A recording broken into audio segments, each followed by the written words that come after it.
22শে June শনিবার স্নানযাত্রা পড়েছে।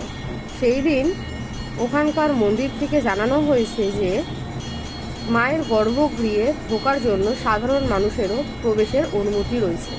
তার জন্য কিছু নিয়ম পালন তো করতেই হয়। শুদ্ধ গায়ে শুদ্ধ বস্ত্রে মায়ের কাছে প্রবেশ করতে হবে। মেয়েদের পরতে হবে শাড়ি, আর ছেলেদের পরতে হবে ধুতি ও গায়ে উত্তরীয়। আর তার জন্য নিয়ে যেতে হবে কাঁচা দুধ।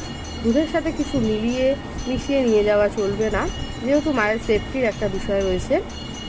তো আপনারা যদি চান এই সমস্ত নিয়মকানুন মেনে 22শে জুন শনিবার দিন স্নানযাত্রা উপলক্ষে আপনারা সকাল 8টা থেকে 11টার মধ্যে মন্দিরে উপস্থিত থাকতে পারেন।